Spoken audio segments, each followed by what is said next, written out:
Hasan Basriy hazratlari aytadilar: o'lim dunyoni borini oshkor etdi.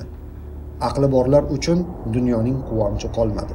Ey birodarim, o'limni qancha orzu qilsang ham o'lib bo'lmaydigan dunyoga ketishdan oldin mana shu dunyoda o'limdan ogoh bo'l.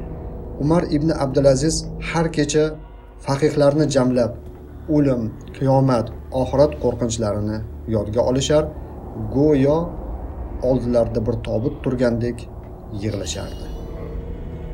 Ato al-Xurosoniy dedi: Rasululloh sallallohu alayhi va sallam suhbatlashib o'tirgan bir to'p odamning yonidan o'tayotib, kulgu tovushini eshitdilar va ularga: majlislaringizga dunyo lazzatlarini aritadigan zikrni qo'shinglar dedilar.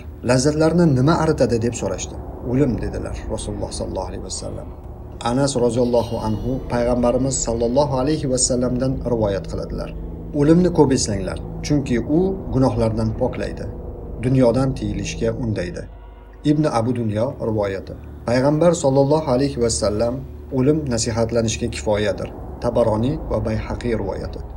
Rasululloh sollallohu alayhi va sallam masjidga chiqayotib, suhbatlashib, kulishib o'tirgan odamlarni ko'rib dedilar: o'limni eslanglar, jonim qo'lida bo'lgan zotga qasamki, agar mening bilganlarimni bilganlaringizda kamroq kulib, ko'proq yig'lagan bo'lar edinglar. Ibn Abu Dunyo zaif isnod bilan Ibn Umardan rivoyat qilgan. Rasululloh sallallohu alayhi va sallamning huzurlarida bir kishini eslashib, uni rosa maqtashdi. Shunda payg'ambarimiz alayhissalom: do'stingiz o'limni ham eslab turarmidi deb so'radilar. O'limni eslaganini hech eshitmadik deyishdi. Demak, do'stingiz siz aytgandek emas ekan dedilar Allohning rasuli. Anas roziyallohu anhudan Ibn Abu Dunyo zaif sanad bilan chiqargan. Alloh rozi bo'lsin Ibn Umar dedilar. Payg'ambar alayhissalom huzurlariga keldim. Shunda ansorlardan bittasi so'radi: ey Allohning rasuli, odamlarning eng zakiyi kim? O'limni ko'p eslaydigan, unga jiddiy hozirlik ko'radigan kishilar. Ana o'shalar dunyo sharafiga va oxirat karomatiga noil bo'lgan zakovat egalaridir. Ibn Mojja rivoyati. Hasan Basriy hazratlari aytadilar: o'lim dunyoni borini oshkor etdi. Aqli borlar uchun dunyoning quvonchi qolmadi. Robiya ibn Hasim dedilar: mo'min kishi intizorlik bilan kutadigan g'oyib narsalarning yaxshirog'i o'limdir.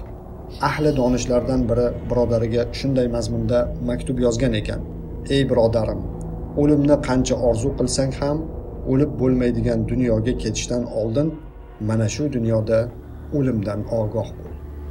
Aytishlaricha, o'lim zikr qilinganida Ibn Sirinning har bir tuki xavfdan titrab ketardi. Umar ibn Abdulaziz har kecha faqihlarni jamlab o'lim, qiyomat, oxirat qo'rqinchlarini yodga olishar, go'yo oldilarida bir tobut turgandek yig'lashardi.